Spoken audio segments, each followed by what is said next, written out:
আসসালামু আলাইকুম রহমতুল্লাহি ওয়া বারাকাতুহু। আবারও চলে এসেছি আরও একটি নতুন ভিডিও নিয়ে।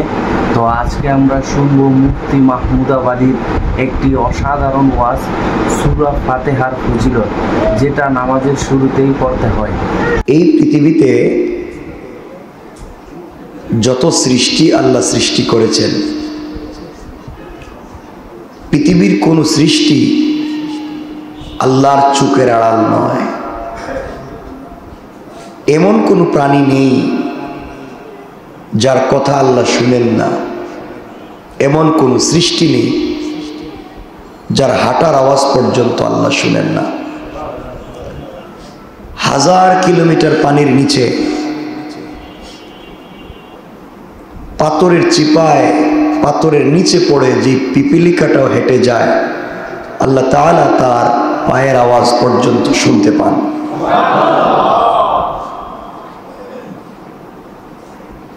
এজন্যে আল্লাহর সামন থেকে দূরে যাওয়া, আল্লাহর কুদরতের চোখের আড়াল হয়ে কোনো কাজ করা, এটি এই পৃথিবীতে সম্ভব না। এই পৃথিবীতে সম্ভব না।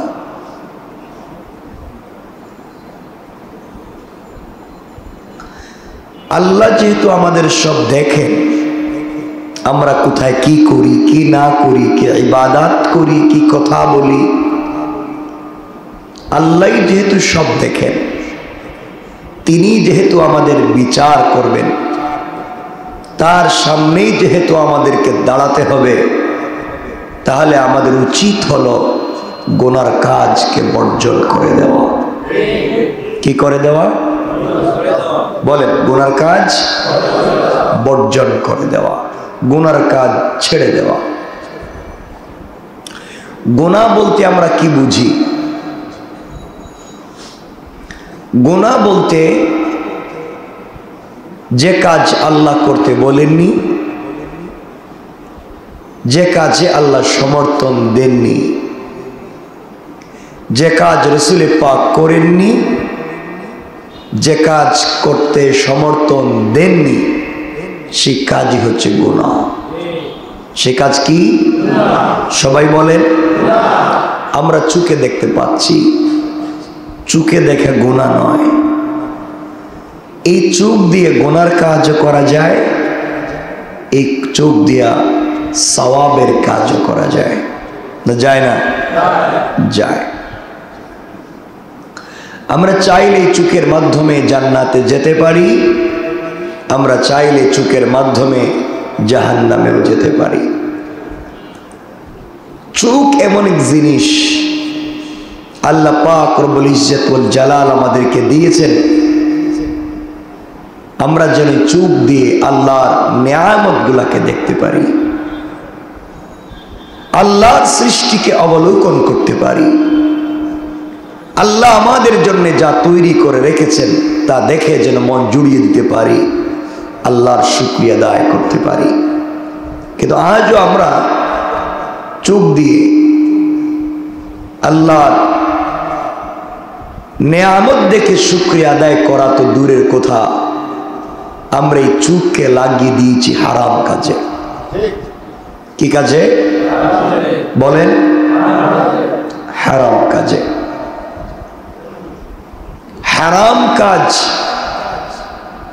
আমরা অহরহ করে যাচ্ছি, গুনাহের কাজ আমরা অহরহই করে যাচ্ছি। এবং সেটা কি আমরা এমনভাবে চালিয়ে দিচ্ছি যেন আমাদের কিছু হয়নি। চোখ দিয়েছিলেন রব আমাদেরকে, চোখ দেয়া আল্লাহর কোরআন তিলাওয়াতের জন্যে। কোরআন যে কিতাবটা নিজে আল্লাহ পড়েছেন, সুবহানাল্লাহ বললেন না? আল্লাহ তাআলা নিজে এই কোরআন তিলাওয়াত করেছেন। জিবরিল আমিন এই কোরআনটা নিজে তিলাওয়াত করেছেন। রাসূল পাক সাল্লাল্লাহু আলাইহি ওয়াসাল্লামের কাছে এই কোরআন নাজিল করেছেন। উচিত হলো একজন মুমিন বান্দা, উচিত হল একজন গোলামের আল্লাহর দেওয়া সেই কিতাবকে কন্টিনিউ তেলাওয়াত করা, পড়া। ঠিক না? এখানে কি আমরা কেউ আছি যিনি সূরা ফাতিহা পড়তে পারি না? বলেন, কেউ আছে এখানে? নাই মনে হয়। সবাই তেলাওয়াত করে। সূরা ফাতিহা তো পারি, আর আলহামদুলিল্লাহ সূরা তো পারি। বলেন, পারি। এই সূরাটা কি নামাজের পরে আমরা তেলাওয়াত করি? করি না। রব হাদিসে কুদসিতে বলেছেন, কেউ যদি শুধুমাত্র কেবলমাত্র সূরা ফাতিহাটা নামাজের বাহিরেও তেলাওয়াত করে, তার পরিবারে রব তার কুদরতের হাতে 91টা বরকতের ফয়সালা করে দেন।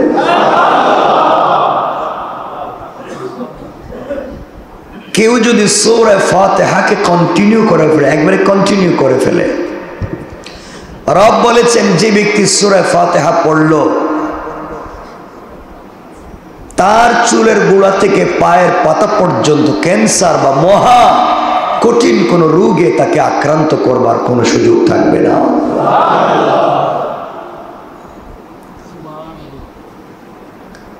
কেউ যদি সূরা ফাতিহাকে ভালোবেসে তেলাওয়াত করে, কিয়ামতের দিনে আল্লাহ রাব্বুল ইজ্জত ওয়াল জালাল বান্দার আমলনামা না দেখে সূরা ফাতিহার সুপারিশে তাকে জান্নাত দিয়ে দিবেন। যে ব্যক্তি কন্টিনিউ সূরা ফাতিহা তেলাওয়াত করবে প্রতিদিনে এবং প্রতি রাতে, আল্লাহ পাক তার এই বান্দার জন্য জান্নাতের 8টা দরওয়াজা খুলে দেন এবং এই 8টা দরওয়াজার জবান দিয়ে দেন। আর এই দরওয়াজা ডাক দিয়ে বলতে থাকে, ও আল্লাহর প্রিয় বান্দা, তুমি আমার দরজা দিয়ে আসো। জান্নাতুন নাঈমের দরজা ডাক দিয়ে বলে, তুমি আমার ভিতরে আসো। দারুস সালাম বলে, তুমি আমার ভিতরে আসো। জান্নাতুল ফিরদাউস বলে, তুমি আমার ভিতরে আসো। তখন আল্লাহ বলেন, আমার বান্দা যে দরজা দিয়ে চাইবে সে দরজা দিয়ে প্রবেশ করবে। সূরা আল ফাতিহা আমরা পারবো না ইনশাআল্লাহ?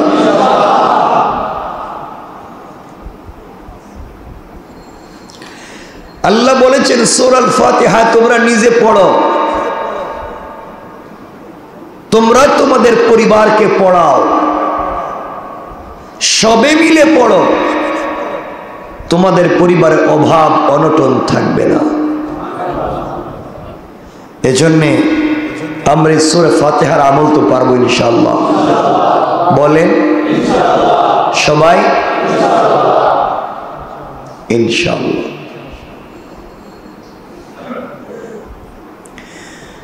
নবীজি সাল্লাল্লাহু আলাইহি ওয়াসাল্লাম বলেছেন, সূরা আল ফাতিহা উম্মুল কোরআন,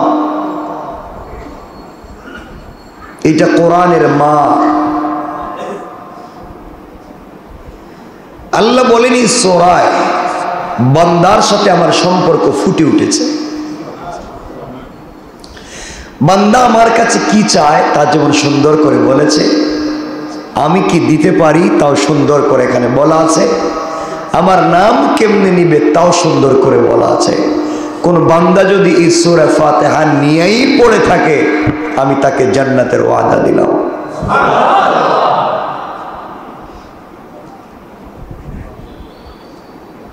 এই সূরা ফাতিহা পড়তে কষ্ট লাগবে না, সময়ও ব্যয় হবে না, যে কোনো জায়গায় বসে বসে পড়া যায় না? যায় না? বলেন যায়। নবীজি সাল্লাল্লাহু আলাইহি ওয়াসাল্লাম বলেছেন, বন্ধু বান্ধব মিলে আড্ডা দিচ্ছেন, গল্প করতেছেন, এমন সময়ে কেউ যদি মনে মনে ঠোঁট না নাড়িয়ে আল্লাহর জিকির করে, পারবে না? দেখেন তো, লা ইলাহা ইল্লাল্লাহ আপনি বলেন, দেখবেন ঠোঁট বেশি নাড়ানো লাগে না। বন্ধুদের সাথে গল্প করতেছেন, আপনি লা ইলাহা ইল্লাল্লাহ পড়েন। নবীজি সাল্লাল্লাহু আলাইহি ওয়াসাল্লাম বলেছেন, যারা ঘুম থেকে উঠে ঘুমাতে যাওয়া পর্যন্ত জবান থেকে আল্লাহর নাম মুছে দেয় না, সকল কাজের ভিড়েও আল্লাহকে মনে রাখে, আল্লাহ রব্বুল ইজ্জত ওয়াল জালাল কিয়ামতের দিন এই বান্দাকে খুঁজে খুঁজে তার সামনে হাজির করবেন।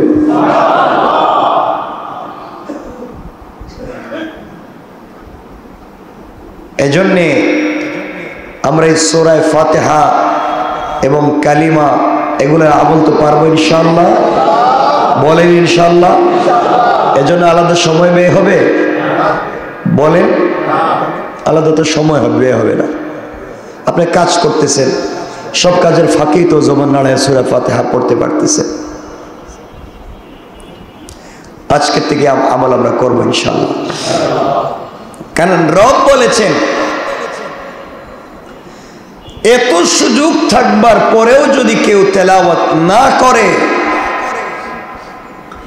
এত সুযোগ থাকবার পরেও কেউ যদি আমি আল্লাহকে না ডাকে, আর সে যাই করুক জান্নাতে যেতে পারবে না। এজন্যে আমাদের দিলকে পরিষ্কার করতে হবে।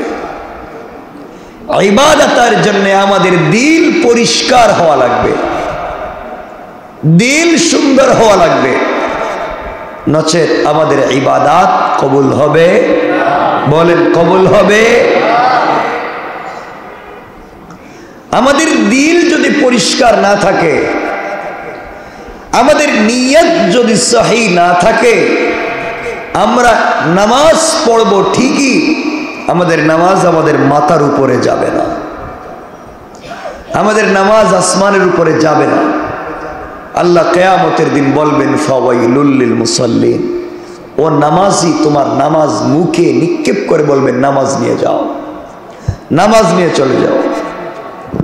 তাহলে বোঝা গেল শুধুমাত্র কেবলমাত্র নামাজ পড়লেই জান্নাতে যাওয়া যাবে না, যতক্ষণ পর্যন্ত এই নামাজ আল্লাহর হুকুম এবং রাসূলের তরিকায় না হবে। বলেন হুকুম কার লাগবে? সবাই বলেন তরিকা রাসূলের তরিকা লাগবে।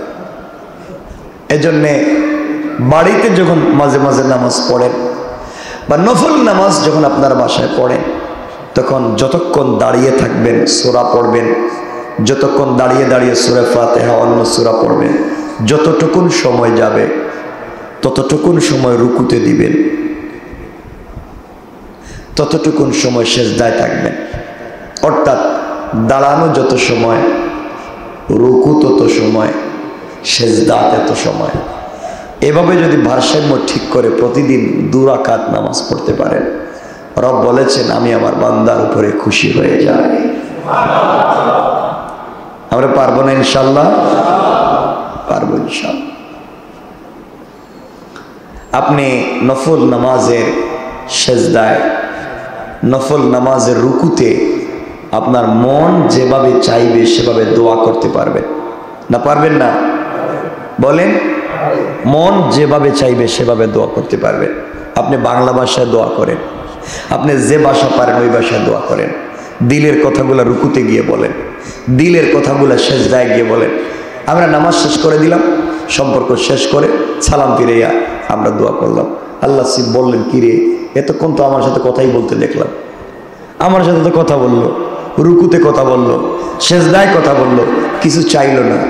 এবার নামাজ শেষ করে দিয়েছে, কথাবার্তা আমার সাথে বন্ধ করে দিয়েছে, এখন বলতেছে আল্লাহ আমার এইটা দাও ওইটা দাও। এটা কেমন হয়ে গেল না? মানে আমি মনে বুঝাইতে পারি না। কিছু বুঝছেন আমার কথা? আপনি রুকুতে গিয়ে বললেন সুবহান রাব্বিয়াল আযীম, আপনি সিজদায় গিয়ে বললেন সুবহান রাব্বিয়াল আলা। আল্লাহ অনেক বড়, আল্লাহ অনেক মহান, আল্লাহ অনেক শক্তিশালী, আল্লাহ অনেক সম্মানী, আল্লাহ অনেক পবিত্র। এ কথাগুলো আপনি বললেন, আল্লাহ বলেন সব ঠিক আছে। তো মানুষকে তো মানুষ পাম দেয়, এরপরে তো কিছু বলে, কিছু কয় না। আপনারা যখন করে নেতা নেত্রীর দাওয়াত দিয়ে নেন স্টেজে, তিনি এমন লোক, এই করেছেন সেই করেছেন, তিনি এমন ভদ্র, তাকে আল্লাহ টাকা দিয়েছেন, সম্মান দিয়েছেন, এত কিছু ফুল টুল দেওয়ার পরে আপনারা বলবেন মাননীয় অমুক আমার একটা রাস্তা নাই, আমার টিউবওয়েল নাই, বলেন না আপনারা? এই তো চান আপনারা। আপনার আমার এটা লাগবে, আমার ওইটা লাগবে। তো আল্লাহ বলেন তো ঠিক আছে, তুই আমাকে বললে আমি এমন এটা সেটা, আমি বড় পবিত্র মহান, সব ঠিক, তো কিছু কিছু না কয় আসসালামু আলাইকুম রহমতুল্লাহ, আসসালামু আলাইকুম রহমতুল্লাহ, নামাজ শেষ। আল্লাহকে বুঝলাম না, কিছু চাইল না আমার কাছে। নামাজ শেষ করে এখন কয় আল্লাহ আমার একটা বাচ্চা দেও, আমার ভালো একটা বউ দাও, আমার একটা ব্যবসা দাও। আল্লাহকে বুঝলাম না, নামাজটা আমার শেষ করে দিল, কথাবার্তা বন্ধ করে সালাম ফিরানোর পরে কি নামাজ আর থাকে? কথা বলেন না কেন? বলেন নামাজ থাকে না নামাজ শেষ? এর অর্থ হলো আল্লাহর সাথে পার্সোনাল কথাবার্তা বলা শেষ। পার্সোনাল কথাবার্তা বলা শেষ, এবার আপনি কি করবেন? আপনি যখন একান্ত রুমে ছিলেন প্রধানমন্ত্রী, তখন তো আপনি কথা বলার কথা ছিল। এখন তো হাজার হাজার মানুষ নিয়ে বসছেন, তখন আর কি করবেন আপনি? কথা বুঝেন নাই? আল্লাহ কি আপনার একার কথা শুনবে না সবার? কিছু কয় না, সবার কথা শুনবে না? সবার কথা শুনবে, তো সবার কথা শুনবে, পার্সোনাল আর কোনো কথা থাকলো না। তুমি যখন নামাজে ছিলা তখন তো পার্সোনাল ছিল। আমি কি বুঝাইতে পারছি? তাহলে আমরা যখন মন থেকে কিছু চাইবো, কোথায় চাইবো? সবাই বলেন না, সালামের আগে না পরে? আবার বলেন, নামাজ সালামের আগে না পরে? নফল নামাজে। এজন্যই বলছি যতক্ষণ দাঁড়াইয়া থাকবেন ততক্ষণ রুকুতে থাকবেন, ততক্ষণ সেজদায় থাকবেন। রুকুতে গিয়ে বলবেন আল্লাহ আমি কিন্তু মাথা নিচু করে দিয়েছি, আমি আর মাথা উঠাবো না। তুমি বলো না আমার কথাকে তুমি শুনবা কিনা, তুমি বলো না আমি এত কি অপরাধ করছি, তুমি আমার দিকে তাকাও না, আমি এত অসুবিধায় আছি, আমি আর কোথায় যাব? সেজদায় গিয়ে বলেন না আপনি আল্লাহ আমি কার কদমে সেজদা দিছি, আমি যত অপরাধ করি আমি তো তোমার পায়েই আসছি, তোমার কদমেই তো পড়ে গেছি। আল্লাহ তুমি তো ফেরাউনের দুয়ারেও কবুল করছো, আমি তো ফেরাউনের মতো কেউ না, ফেরাউন যা করেছে আমি তো তা করিনি, আমি গুনাহ করে ফেলেছি। আল্লাহ আমি তোমার কদমে চলে এসেছি, তুমি বলো আমাকে মাফ করে দিয়েছো, তুমি বলো আমাকে মাফ করে দিয়েছো, তুমি বলো আমি যা চাইছি তুমি দিয়ে দিবা। যখন বলতে বলতে মনে প্রশান্তি আসবে, এটা যে মনে হয় আমার দোয়া কবুল হয়ে গেছে, মনে হয় কবুল হয়ে গেছে, তখন মাথা উঠাইবেন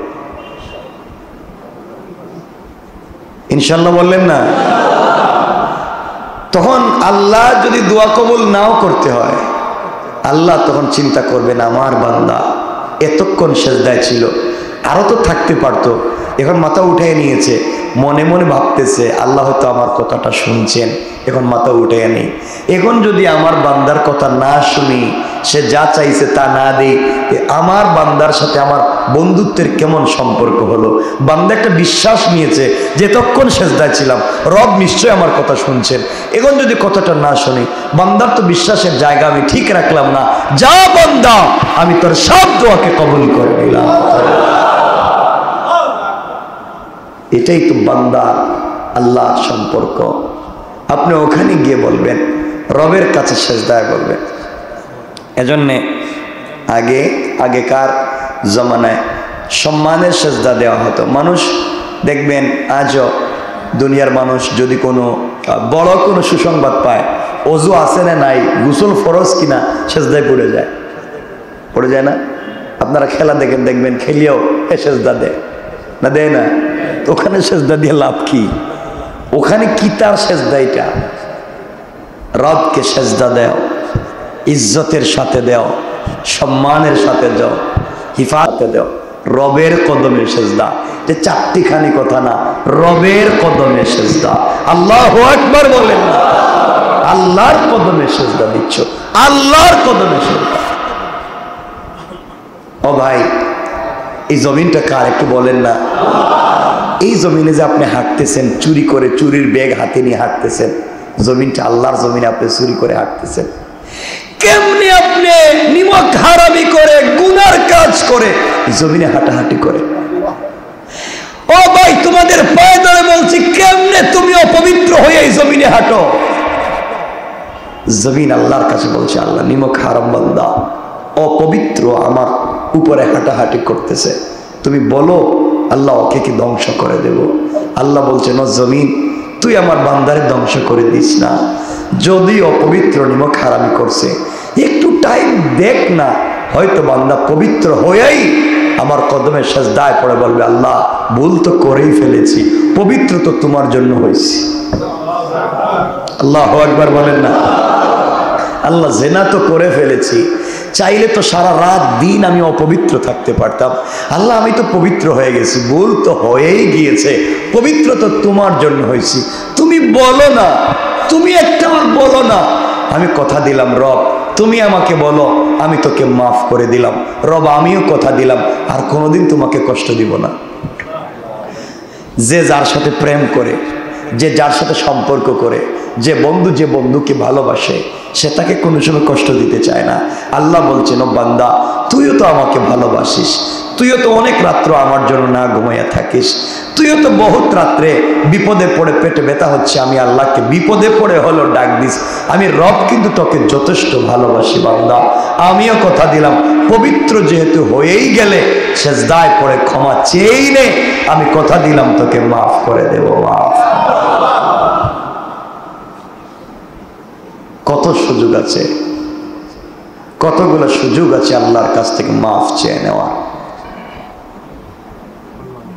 পারবো না ইনশাআল্লাহ? বলেন না ইনশাআল্লাহ? দেখবেন কিছু মানুষ আছেন, কিছু মানুষও তো আছে এমন, আপনি তার কাছে গিয়ে চাইছেন আমাকে 500টা টাকা দেন, আমার বাপ অসুস্থ, হসপিটালে নিয়ে যাব, বাচ্চাদের ঘরে খাবার নাই, মেজাজটা অনেক গরম ছিল বেচারার, আপনি গেছেন, যান প্রতিদিন আপনি আসেন, এইটা লাগবে ওইটা লাগবে ওইটা লাগবে, সারাদিন আপনার সারা জিন্দগি কি আপনারা দিব, যান আমার কাছে নাই। এ কথা বলার পরে বেচারা দাঁড়িয়ে আছে, মুখ নিচু করে দাঁড়িয়ে আছে, যে শেষ পর্যন্ত ও আমার দিল না, আমি কই যাব আজকে। আপনি হয়তো দুঃখ নিয়ে বের হয়ে চলে আসছেন, দেখবেন পিছন থেকে ডাকতেছে, দিকে আসো, প্রতিদিন এসে জ্বালাও, নেও, দেয় না অনেকে ভাবে না, যাও। অথবা বাড়িতে চলে গেছেন, খুব কাছের আত্মীয় কেউ, নিজের ভাই রাগ করে বিদায় করে দিয়েছে, হঠাৎ মাথা ঠান্ডা হয়েছে, ফোন দিছে, তুমি না আমারে কি বলছিলে আয়শা, আমার মাথা গরম ছিল তখন, আবার বলো তো কি, না আমার আর লাগবে না, তোমার কাছে গেছিলাম তাড়াইয়া দিয়েছ, আমার আর লাগবে না কিছু। তখন তার মনে আছে 500 টাকা চাইছিল, তখন ভাই তো রাগ করে বিদায় দিয়েছিল, তখন আরেকজন লোক পাঠিয়ে বলতে 500 না 1000 টাকা দিয়ে দেয়, ও রাগ করে ফেলছে, দেয় না এভাবে। তো আল্লাহ তো এমন, আল্লাহ তো তার চাইতে আরো দয়ালু। আল্লাহর কাছে বলেছ, আল্লাহর হয়তো রাগ ছিল তোমার উপরে, বলছেন যা তোর দোয়ার কবুল করবো না, বাইরে যা। আপনি বের হয়ে চলে গিয়েছেন, কান্না করতে করতে বাড়িতে গিয়ে কষ্ট পেয়ে বসে আছেন। আল্লাহ দেখলেন বান্দা তো আসছিল, কথা তো বলছিল, রাগ তো করলাম, বিদায় তো দিয়ে দিলাম, ও আর কার কাছে যাইব, ওর তো আর যাওয়ারও জায়গা নাই, আমি ছাড়া কে ওরে দিবে, বান্দা যা, আগে চাইছিলে যা, তার চাইতে ডাবল করে তোরে দিয়ে দিলাম, যা। রব তো তার নাম, রব তোমাকে দিতে চায়, রব তোমাকে কাছে পেতে চায়, রব তোমাকে আরো নিকটে নিতে চায়। তুমি আমি সেই রবকে ভুলে যাই কেন? বান্দা সে রবকে বলে যাও, আল্লাহ তো দিতে চায়। বান্দা তুই আমার কাছে একটা ছেলে, 20 বছর হয়ে গেছে বিয়ের, কোনো বাচ্চা টাচ্চা পাইছিস না, কত জনের কাছে গেলে, কত আমল করলে, বাচ্চা টাচ্চা পাস না, যা এবার বান্দা আমার কাছে আইসি, আল্লাহ আর কত, একটা বাচ্চা দেও না। গেছে গা ওমরা হজ করতে, ওমরা করো, কাঁদছে, আল্লাহ একটা বাচ্চা আমারে দেও, আর কি করব নাই। আল্লাহ বলছেন এত নাফরমানিও করে, শেষ পর্যন্ত উমরায় আসছে তো আমার কাছাকাছি, চিন্তা করছে গ্রামের মসজিদ থেকে বাইতুল্লাহ তো আরো কাছে আল্লাহর কাছে, আর রহমত তো সরাসরি বাইতুল্লাহর ছাদে আসে, ওখানে যাই, ওখানে গেলে হয়তো আল্লাহ আরো একটু কথা শুনবেন। আমি মনে হয় বেশি অপরাধ করে ফেলেছি, আল্লাহ বোধহয় বেশি রাগ করে ফেলেছেন। গ্রামের মসজিদে গিয়ে দোয়া করলাম, কেন্দ্রীয় মসজিদে গিয়ে দোয়া করলাম, এরপরে রব কথা শুনলেন না, যা টাকা পয়সা খরচ করে একবারে কাবা ঘরে চলে যাই, ওখানে তো রহমত ডাইরেক্ট নাজিল হয়, ওখানে গিয়ে আল্লাহরে বলবো আল্লাহ এত কাছাকাছি আসছি, আর তো আমার যাওয়ার জায়গা নাই, আর কই বাকি আছে বলেন, আর তো যাইতে পারবো না, আপনি দিয়ে দেন। বান্দা এভাবে বলছে, আল্লাহর যত রাগ ছিল, আল্লাহ সব রাগ ভুলে গিয়া চাইছিল একটা, দিয়ে দিতে পারেন সন্তান 2-3টা, না এভাবে, না এভাবে। আচ্ছা, রব তো তার নাম, এই জন্য রবের কাছাকাছি ভিড়ো, কাছাকাছি যাও, আরো কাছে যাও, আরো কাছে যাও। কেউ না কেউ তোমাকে দুনিয়ায় কষ্ট দিতে পারে, রব বলেছেন, বান্দা আমি কথা দিলাম, আমি তোমাকে কথা দিলাম, তুমি আমার কাছাকাছি আসো, আমার কাছে মনের কথা বলো, কেউ না শুনলেও শুনবেন কে? আরো জোরে বলেন কে? পৃথিবীর এমন কোনো মানুষ নাই যে ভিক্ষুক না। আপনারাও ভিক্ষুক, আমিও ভিক্ষুক, পৃথিবীর সকল ভিক্ষুক, কিন্তু ভিক্ষার জায়গা আলাদা আলাদা। সবাই ভিক্ষা করি, কিন্তু বিশ্বাস হইল না মনে হয়? সবাই ভিক্ষা করি, কেউ মসজিদের ভিতরে ভিক্ষা করি, আর কেউ মসজিদের গেইটে ভিক্ষা করি। বুঝাইতে পারলাম না? কেউ মসজিদের ভিতরে সে ভিক্ষা করি, আর কেউ মসজিদের গেইটে দাঁড়াইয়া ভিক্ষা করি। সব ভিক্ষুক। কেউ তো আল্লাহর কাছে ভিক্ষা চায়, আর কেউ তো মসজিদের গেইটে দাঁড়াইয়া বান্দার কাছে ভিক্ষা চায়। আমি চাইবো যারা রাস্তাঘাটে, মসজিদের গেইটে, বিভিন্ন জায়গায় যারা ভিক্ষা করে, এরাদের প্রতি আমার আফসোস হয়। দুনিয়ার মানুষের, এই সমস্ত মানুষের প্রতি আফসোস হয়। কত হাজার হাজার মানুষ মসজিদে ঢুকলো, কত হাজার মানুষ মসজিদে ঢুকে ভিক্ষা করতেছে। কার কাছে? সবাই বলেন না, ভিক্ষা চায় আল্লাহর কাছে, ভিক্ষা চায়, আল্লাহ আমার ওইটা দাও, আল্লাহ আমার ওইটা দাও। আর ওই মুসল্লি যখন মসজিদে বাইরে যায়, তখন কিছু লোক এই মুসল্লিদের কাছে ভিক্ষা চায়, আমার এইটা দাও। আফসোস হয়, তুমিও ভিক্ষা করো, আমিও ভিক্ষা করি, সবে রবের ঘরে ঢুকে ভিক্ষা করি। ঠিক না বলেন? সব রবের ঘরে ঢুকে ভিক্ষা করি, সব রবের কাছে ভিক্ষা চাই। ভিক্ষা চাইব কার কাছে? আওয়াজ করে বলেন, কার কাছে? দুনিয়ার সকল ভিক্ষুক, কেউ তো ভিতরে, কেউ তো বাহিরে। জন্য সবাই ভিক্ষা চাইব কোন জায়গায়? আল্লাহর কাছে, আল্লাহর কাছে, আল্লাহর কাছে। আল্লাহ কাউকে ফিরাইয়া দিবেন না। আমার কাছে চাইলে তো 2 টাকা দিব, 5 টাকা দিব, হয়তো 500 টাকা দিব। আপনার কাছে চাইলেও তো 1000 টাকা দিবে, এর উপরে না। আর রব দেওয়ার সময় হিসাব করে দেয় না। রব দিলে হিসাব করে দেয় না। রব দিলে কাউকে জিজ্ঞাসা করে দেয় না। রব বলে যাই না দিতে চায় না। রব বলে আমার কাছে যখন বান্দা চায়, তখন আমার রহমতের দরওয়াজা খুলে দেয়, খুলে দেয়। রবের কাছে চাইব, আল্লাহ আমাদেরকে দিবেন। এজন্যে আপনি বহুত বিপদে পড়ে গেছেন, মনে অনেক টেনশন, দোয়া কবুল হচ্ছে না, অনেক ঝামেলায়। আপনার ঘরে মাসুম বাচ্চা আছে না? মাসুম বাচ্চা আছে, মাসুম বাচ্চাদেরকে নিয়ে দোয়া করবেন। ওকে বলবেন দোয়া করতে, আপনি বলবেন আমিন। আপনি শয়তান হইতে পারেন, আমি শয়তান হইতে পারি, মাসুম বাচ্চা তো আর শয়তান না। আপনার বাচ্চা 5-7 বছরের বাচ্চা, গিয়ে বলবেন বাবা বহুত বিপদে আছি, বাবা বহুত টেনশনে আছে। দেখবেন ছোট বাচ্চা কিন্তু চোখে পানি চলে আসবে, ঠিক না? বাচ্চা কি বাবা বলছে যে বিপদে আছে, বাবা আমার জন্য একটু দোয়া করো।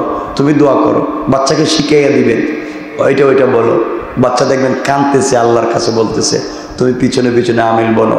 তখন আল্লাহ বলবেন দেখছো শয়তান বান্দা কত চালাক, জানে হে গুনাহ করছে, জানে হে অপরাধী, তার উপরে আমি বহুত রাগ, তার দোয়া কবুল করতাম না, এখন তার বাচ্চারে পিছনে লাগাই দিস। এই বাচ্চার প্রতি তো আমার কোনো দুঃখ নাই, ব্যথা নাই, যা তোর বাচ্চার ওসিলায় তোকেও মাফ করে দিলাম। দেখবেন ছোট ভাইয়ের কাছে বড় ভাই লজ্জা লাগে, টাকা খুঁজে না, বড় ভাই ছোট ভাইয়ের কাছে বড় ভাই গেলে নাও দিতে পারে, যা টাকা পয়সা নাই, বাতিজারে পাঠায় দে, ছোট বাচ্চারে পাঠায় দে, গা তোর চাচারে আমার টাকা দিত, ঠিক না?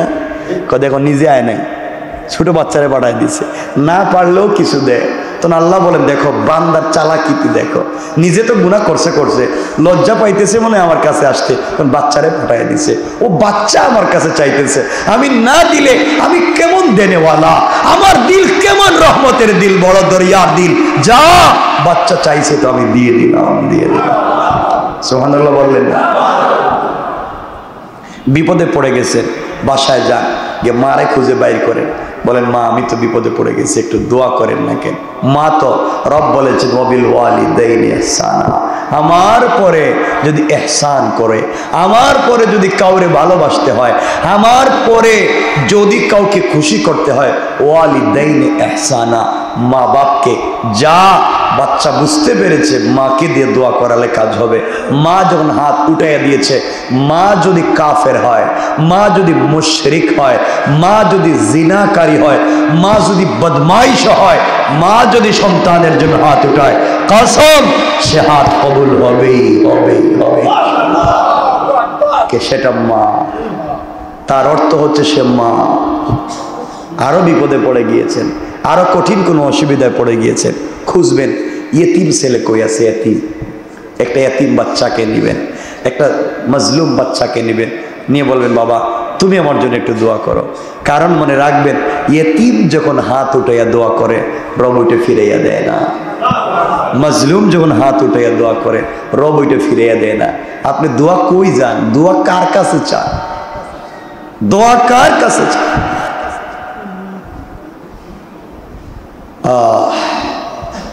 রাত্রে যখন গভীর হয়ে যায়, আশরাফ আলী থানভী রহমতুল্লাহ আলাইহি বয়ানুল কোরআনে লিখেন, গভীর হয়ে গেল, গভীর রাত্রবেলা আপনি বেশি বিপদে পড়ে গেছেন, আপনি উঠেন, ঘুম থেকে উঠেন, উঠে আপনার মাসুম বাচ্চাকে ঘুম থেকে উঠান, ওরে অজু করাইয়া মুসল্লায় বসাইয়া দেন। আচ্ছা ঘুমের বাচ্চা ঘুম থেকে উঠছে, যত অজু করান, যত মুসল্লায় বসান, ও কি ঘুমাবে না?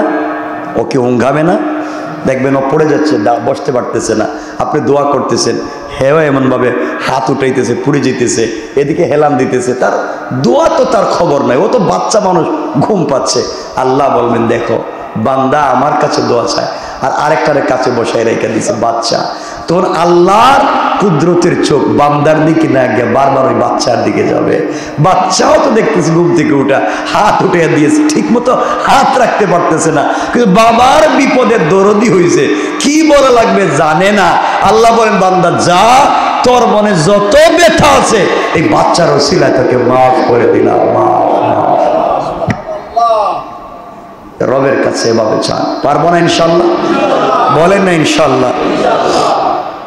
এত কথা বললাম, এরপরে যদি বলেন আপনারা আমি পারি নাই, এরপরেও যদি বলেন আমি পাই নাই, এত সুন্দর করে শিখাইয়া বুঝাইয়া দিলাম আজকে আল্লাহর কাছে চাওয়ার পদ্ধতি, আল্লাহর কাছে পাওয়ার পদ্ধতি, এরপরেও যদি আপনারা না চান, এরপরেও যদি আল্লাহর কাছে না চান, বিভিন্ন সময় রাত্রে নামাজে দাঁড়াবেন। এটা আপনাদেরকে কেমন হবে বলে আমি জানি না, আপনারা ঠিক না, মাঝে মাঝে এগুলো আপনাদের জন্য না, এগুলো হচ্ছে বুজুর্গদের জন্য যারা আল্লাহর কাছাকাছি পৌঁছে যায়, যে গভীর রাত্র মাথার টুপি খুলে রাইকা নর্মাল কাপড় পরে একটা চাদর মুড়া দিয়া নামাজে দাঁড়ায় যান। আল্লাহ এই দেখেন কাফনের সাদা একটা কাপড় পরছি, মাথায় কিন্তু টুপিও নাই, একবারে মরার সময় মরে যাওয়ার পরে যে কাপড় পরতে হয় ওইটা পরে তোমার কদমে সেজদা দিলাম।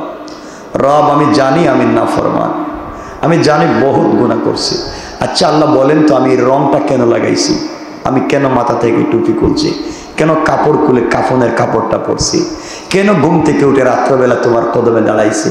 রব তুমি ছাড়া আমার আর কোনো পথ নাই, রব তুমি ছাড়া আমার আর বলার কোনো জায়গা নাই, সব জায়গায় বলে বলে ফেল হয়ে গিয়েছি, শুধু তোমার দৃষ্টি আকর্ষণ করার জন্য বেশভূষা ধরছি, তোমার দৃষ্টি কাড়ার জন্য এই ভেষ ধরছি। রব তুমি আমার দিকে না তাকাইয়া আমার এই বেশভূষার কারণে আমাকে মাফ করে দাও।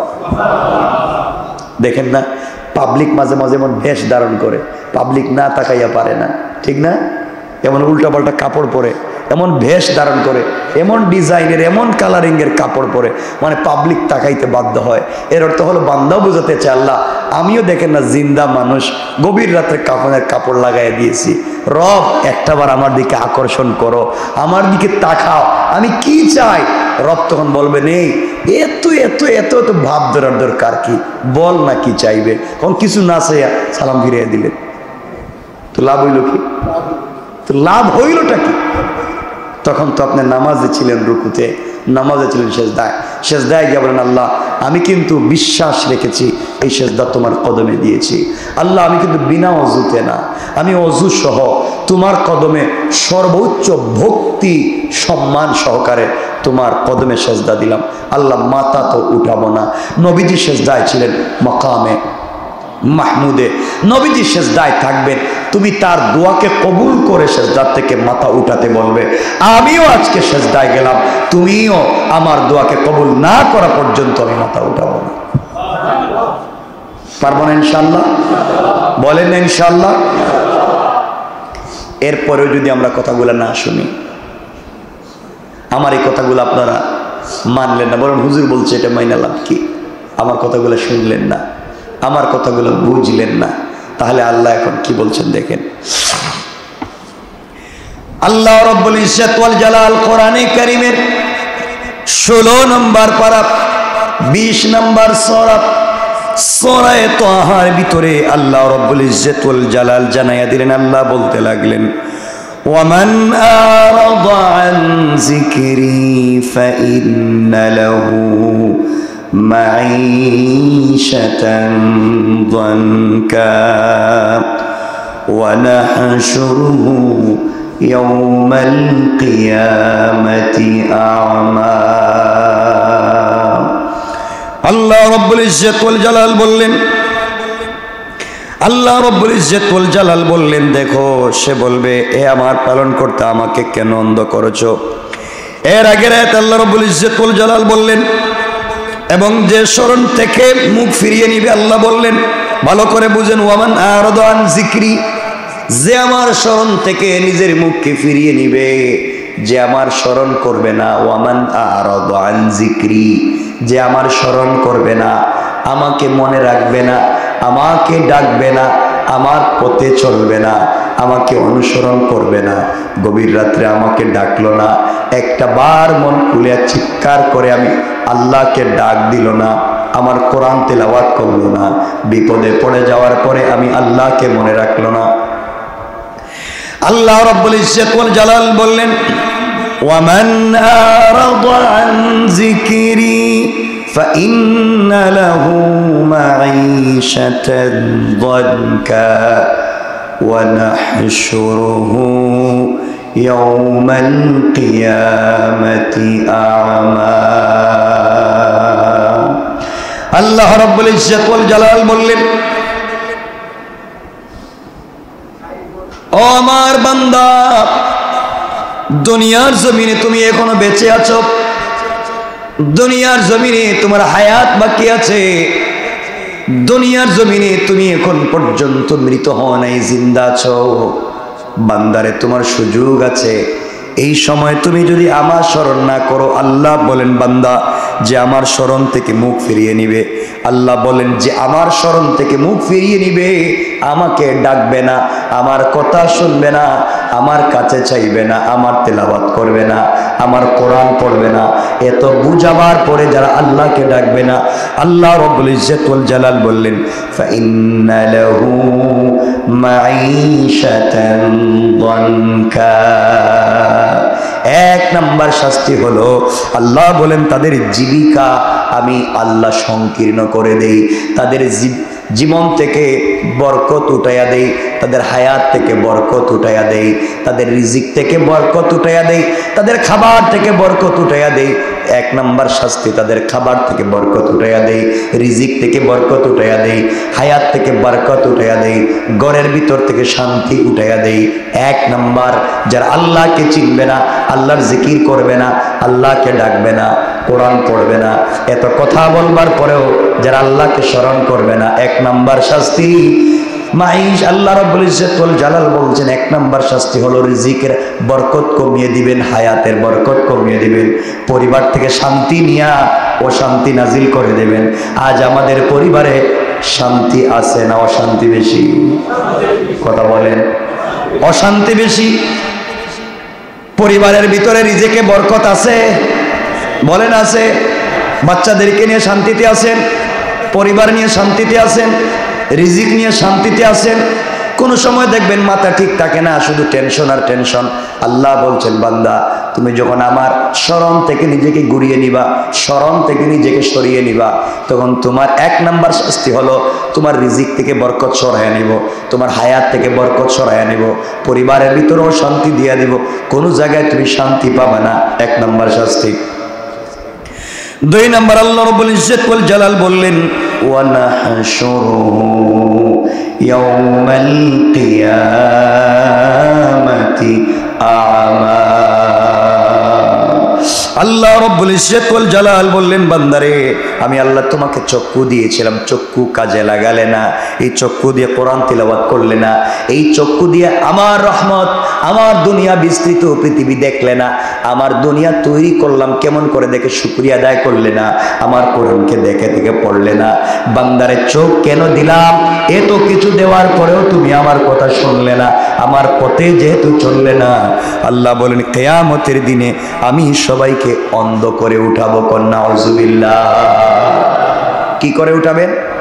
সবাই বলেন না, সবাই বলেন। দুনিয়ার শাস্তি কি? সবাই বলেন রিজিক সংকীর্ণ করে দিবেন। আর কি? হায়াতের বরকত। আর কি? পরিবারে অশান্তি দিয়ে দিবেন। আর কি? মনে কোনো শান্তি নেই, শুধু অশান্তি অশান্তি। অপরাধ কি? অপরাধ আল্লাহর স্মরণ থেকে গাফেল। ভালো করে বুঝবেন, ওয়ামান আরাযা আন যিকরি, যারা আমার স্মরণ থেকে গাফেল হয়ে গেল, যারা আমার স্মরণ থেকে নিজেকে গুছিয়ে নিল, আল্লাহ বললেন তাদেরকে আমি এই শাস্তি দিব দুনিয়ায়। আর আখিরাতের শাস্তি কি? বলেন না সবাই। বিশ্বাস হচ্ছে না? বিশ্বাস হচ্ছে না? আল্লাহ বলেন এত বুঝানোর পরে যখন বুঝলে না, তাহলে কিয়ামতের দিন অন্ধ বানাবো। চোখ থাকবে কিন্তু দেখবেন না। এরপর আল্লাহ রাব্বুল ইজ্জত ওয়াল জালাল বলেন, ক্বালা রাব্বি লিমা হাশারতানি আ'মা। আল্লাহ রাব্বুল ইজ্জত ওয়াল জালালের কাছে বান্দার ডাক দিয়ে বলবে, আল্লাহ তাআলা কেন আমাদেরকে তুমি অন্ধ বানিয়েছো? তুমি কেন আমাদেরকে অন্ধ বানিয়েছো? আল্লাহ রাব্বুল ইজ্জত ওয়াল জালালকে তারা বলবে, হে আমাদের পালনকর্তা, আমাকে কেন অন্ধ উত্থিত করলেন, অন্ধ বানালেন? দুনিয়ার জমিনে তো আমি অন্ধ ছিলাম না। ওয়াকাদ কুনতু বাসীরা। আয় আল্লাহ, দুনিয়ার জমিনে অন্ধ ছিলাম না, দুনিয়ার জমিনে চোখ ছিল, কেন আপনি কিয়ামতের দিন আজকে আমাকে অন্ধ বানালেন? দুনিয়ার জমিনে চোখ ছিল, চোখ দিয়ে কত কিছু দেখলাম, আজকে কিয়ামতের দিনে সব আছে কিন্তু আমার চোখ নেই, চোখ কেন নিয়ে নিলেন? আল্লাহ রাব্বুল ইজ্জত ওয়াল জালাল বললেন, ক্বালা কাযালিকা আতাতকা আয়াতুনা ফানাসিতাহা ওয়া কাযালিকাল ইয়াওমা তুনসা। আল্লাহ রাব্বুল ইজ্জত ওয়াল জালাল বললেন, এমনি ভাবে তোমার কাছে আমার আয়াত সমূহ এসেছিল, তোমার কাছে আমার কথাগুলা পৌঁছেছিল, তোমার কাছে আমার কথাগুলা কেউ না কেউ পৌঁছে দিয়েছিল, তোমার কাছে আমার কোরআন পৌঁছে গিয়েছিল। এত কিছু যাওয়ার পরে বান্দারে তুমি সেগুলো ভুলে গিয়েছিলে। আল্লাহ রাব্বুল ইজ্জত ওয়াল জালাল বললেন, কাযালিকা আতাতকা আয়াতুনা, তোমার কাছে আমার আয়াত পৌঁছেছিল, তোমার কাছে আমার কোরআন পৌঁছে গিয়েছিল, তোমার কাছে আমার নিদর্শনগুলো পৌঁছেছিল। বান্দারে এতগুলা পৌঁছার পরে ফানাসিতুহা, তুমি এগুলাকে ফানাসিতাহা, তুমি এগুলাকে ভুলে গেলা, এগুলার দাঁত ডাললা না, আমার স্মরণ করলা না, আমি এত করে ডাকলাম, আমার ডাকে সাড়া দিলা না। ওয়া কাযালিকাল ইয়াওমা তুনসা, দুনিয়া যেভাবে তুমি আমাকে ভুলে গিয়েছো, দুনিয়া যেভাবে তুমি আমাকে মনে রাখলা না, দুনিয়ায় তুমি আমাকে ভুলে গিয়ে কোরআন পড়লা না, বান্দারে আমি আল্লাহ আজকের দিনে তোমাকে ভুলে গেলাম। দেখেন, ওয়া কাযালিকাল ইয়াওমা তুনসা, আমিও আজকে তোমাকে এভাবে ভুলে গেলাম, ভুলে গেছি বিদায় তুমি চোখে দেখতেছো না। চিন্তা করতেছেন আল্লাহ কত রাগ করেছেন যে এত এত বুঝালাম, এত এত কথা বললাম, আমার কথা শুনলা না, আজকে তোমাকে আমি ভুলে গেলাম, এখন তোমাকে দেখি চোখ কে দেয়? কেউ দিতে পারবে? কথা বলেন না কেন? এরপর আল্লাহ একটু রাগ করে বললেন, ওয়া কাযালিকা নাজজি মান আসরাফা ওয়া লাম ইউমিন বিআয়াতি রাব্বিহি ওয়া লা'যাবুল আখিরাতি আশাদ্দু ওয়া আবকা। আল্লাহ রাব্বুল ইজ্জত ওয়াল জালাল বললেন, এমনি ভাবে আমি তাকে প্রতিফলন দেব যে সীমা লঙ্ঘন করে এবং পালনকর্তার কথায় বিশ্বাস স্থাপন না করে। পরকালের শাস্তি কঠোরতর হবে এবং স্থায়ী হবে। এবার আল্লাহ বললেন, শোনো, আমি এভাবে প্রতিফলন দেব যারা সীমা লঙ্ঘন করেছে, আমার পালনকর্তার কথায় বিশ্বাস স্থাপন করলো না। এত কথা বলার পরেও আমি আল্লাহ রাব্বুল ইজ্জত ওয়াল জালাল কিয়ামতের দিনে তাদেরকে যে শাস্তি দেব, এটা অস্থায়ী কোনো শাস্তি হবে না। আল্লাহ বলেন, আশাদ্দু ওয়া আবকা, অনেক অনেক স্থায়ী তাকে শাস্তি দিব। বলেন নাউজুবিল্লাহ। চোখ নষ্ট করে দিবেন, আল্লাহ ভুলে যাবেন, শাস্তি স্থায়ী করবেন। সীমালঙ্ঘন করবার অপরাধে, অপরাধ ছিল চোখ থাকবার পরে দুনিয়ায় আল্লাহর নিয়ামত দেখে শুকরিয়া আদায় করিনি, আল্লাহর কথাগুলা আয়াতগুলাকে আমরা তিলাওয়াত করিনি, এটাই তো অপরাধ। এজন্য আমরা তো পুরো কোরআন যারা পড়তে পারি না, শুরুতেই বলছিলাম সূরা ফাতিহাটা কমপক্ষে পড়তে পারেন তো সূরা ফাতিহা প্রতিদিন পড়বেন, রব 91টা বারাকার দরজা খুলে দিবেন। সুবহানাল্লাহ। আল্লাহ আমাদের কবুল করুক, সবাই বলেন আমিন। তো আমরা এই ওয়াজ হতে আজকে শিখলাম সূরা ফাতিহার ফজিলত, কিভাবে আল্লাহর কাছে চাইতে হয়, কিভাবে আমরা আল্লাহর কাছে চাইলে আল্লাহ আমাদের দোয়া কবুল করবেন, এবং আল্লাহকে ভুলে গেলে আমরা কি কি শাস্তি পেতে পারি দুনিয়ায় এবং আখিরাতে। তো আসসালামু আলাইকুম ওয়া রাহমাতুল্লাহি ওয়া বারাকাতুহু। এই বলে আজকের ভিডিও শেষ।